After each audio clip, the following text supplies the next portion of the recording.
রামমোহন ও Vidyasagar academy ও আন্তর্জাতিক সাহিত্য প্রকাশনা আয়োজিত রামমোহন রবীন্দ্র নজরুল জন্মজয়ন্তী উৎসব এই মহতী অনুষ্ঠানে অংশগ্রহণ করতে পেরে আমরা কাব্যকণ্ঠ আবৃত্তি একাডেমি ভীষণ আপ্লুত, আনন্দিত।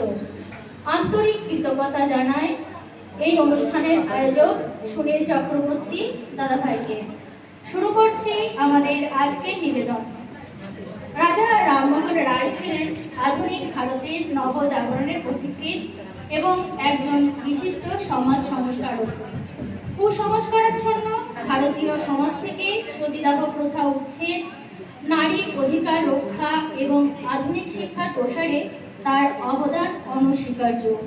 এখন তার অবদান নিয়ে কিছু তথ্য তুলে ধরব আমরা।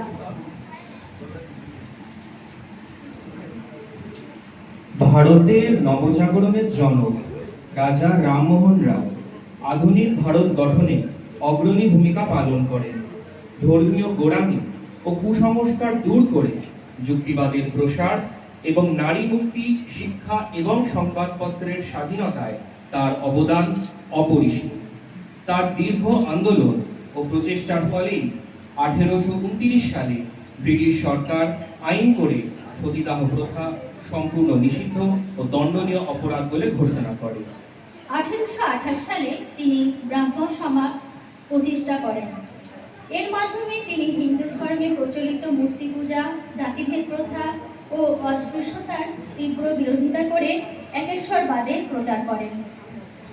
তিনি সতীদাহ ছাড়াও বাল্যবিবাহ, বহুবিবাহ ও পণ প্রথার মতো কুপ্রথার বিরুদ্ধে তীব্র আন্দোলন গড়ে তোলেন। নারীদের সম্পত্তির অধিকার এবং বিধবা বিবাহের পক্ষেও তিনি সোচ্চার ছিলেন।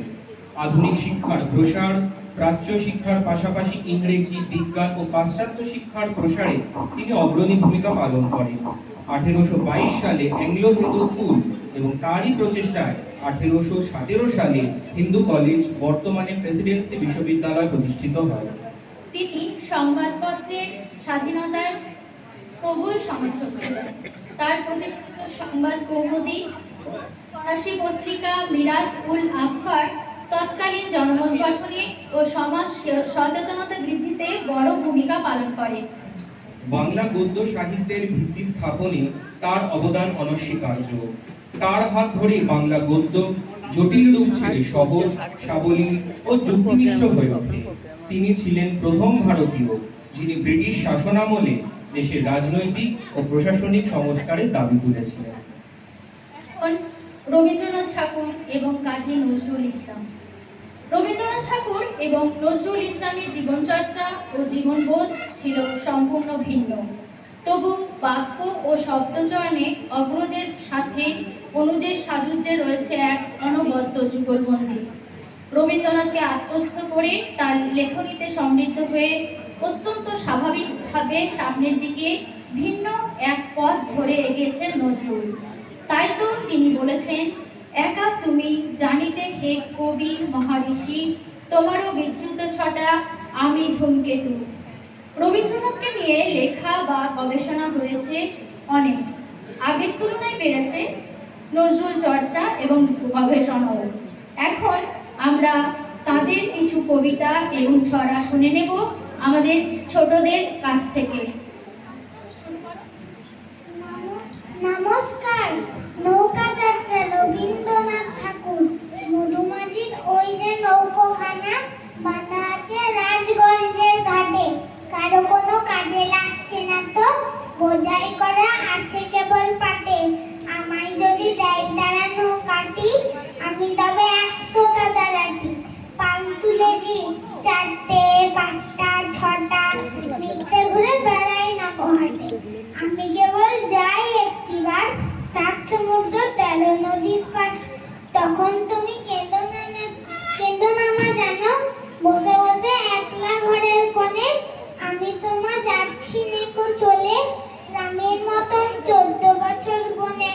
আমি যাব রাজপুত্র হয়ে, নৌকো ভরা সোনামানিক বই। আসুকে আর শ্যামকে নেব সাথে, আমরা শুধু যাব 3 জনে।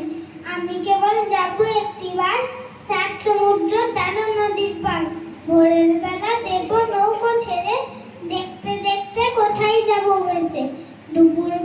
তুমি পুকুর ঘাটে, আমরা তখন নতুন রাজার দেশে।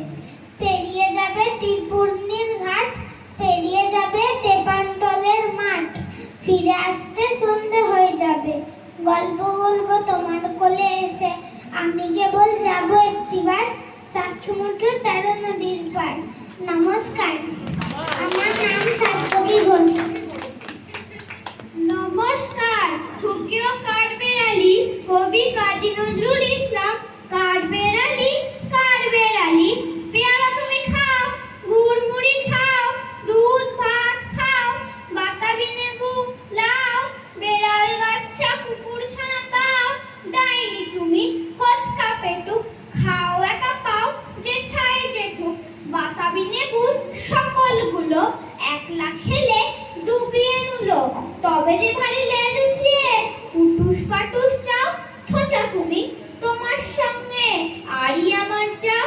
কাঠবেড়ালি, পাঁদরি মুখী, মারবো ছুড়ে কিল, দেখবি তবে রাঙাটাকে ডাকবো, দেবে ঢিল, পেয়ারা দেবে।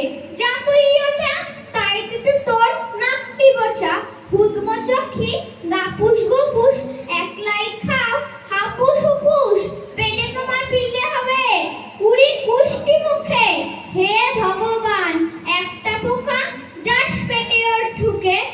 ইস, খেও না, মস্ত পানা ওইসে পাকাটাও। আমিও খুবই পেয়ারা খাই যে, একটি আমায় দাও। কাঠবেড়ালি, তুমি আমার সর্দি হবে, বৌদি হবে, রাঙা দিদি, তবে একটা পেয়ারা দাও না। উফ, এ রাম, তুমি ন্যাংটা মুটো, ফ্রকটা নেবে, জামা দুটো, আর খেও না পেয়ারা তবে। বাতাবি লেবুও ছাড়তে হবে, দাঁত দেখিয়ে দিচ্ছ যে ছুট। ও মা, দেখে যাও, কাঠবেড়ালি তুমি মরো, তুমি কচু খাও। নমস্কার, আমার নাম অতন্দ্র চক্রবর্তী। ছুটি রবীন্দ্রনাথ ঠাকুর। মেঘের কোলে রোদ এসেছে, বাদল গেছে টুটি। আজ আমাদের ছুটি ও ভাই, আজ আমাদের ছুটি। কি করি আজ ভেবে না পাই, পথ হারিয়ে কোন বনে কোন মাঠে যে ছুটে বেড়াই সকল ছেলে জুটি।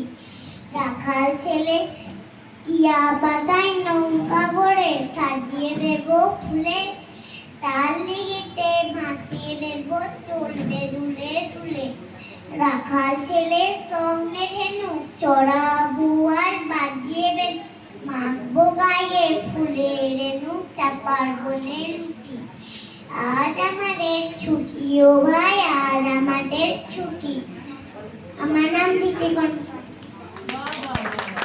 নমস্কার, কাজী নজরুল ইসলাম। বাবুদের তাল পুকুরে, হাবুদের ডাল কুকুরে। সিটি বাস করলে তারা, বলি থাক একটু দাঁড়া। পুকুরে ওই কাছে না, পিছুরে গাছ আছে না। উতানা আসতে গিয়ে তারপর কাছ নিয়ে গাছে গিয়ে চলেছে। ছোটরা ডাল ধরেছে, ও বাবা মরা করে পড়েছে তারার জোরে। পরিবন বালির ঘাড়ে, ছিল গাছের গায়ে। বাচ্চা ভাই বড় নাচ্ছা, তোমার দুমকুটা দুচ্ছা। গিলে খুব কিল খুশি, একদম জোরসে ছুটি। আমিও পালিয়ে থাকো, দেহাওয়া চাগিয়ে কাপড় লাফিয়ে লিখে ফিরতে স্যার। আরে তাক্সিয়ার কথা ভেলোটা দাঁড়িয়ে হতা। দেখে দেখ কি হতা, পুকুরেও জ্বললে ছুটা। আমি কই কমবো বাবা, পুকুরে করবে সাবার। বাবা গো মা গো বলে পাঁচলিয়ে ফকুল বুঝে ঢুকিয়ে বলতেন ঘরে, যেন প্রাণ আসলো ধরে। যাবো ফের কাল মরি ভাই, চুরিতে আর যদি চাই। তবে মই নামিয়ে মিছা, কুকুরের চামড়া খিচা। সে কি ভাই ডাইলে উলা, মানে গই পিকনিক গুলা। কি বলিস রে হপ্তা, তা আবার না কপ্তা। নমস্কার, আমার নাম সীতারাম বেরাচ্ছে। নমস্কার, হাট রবীন্দ্রনাথ ঠাকুর।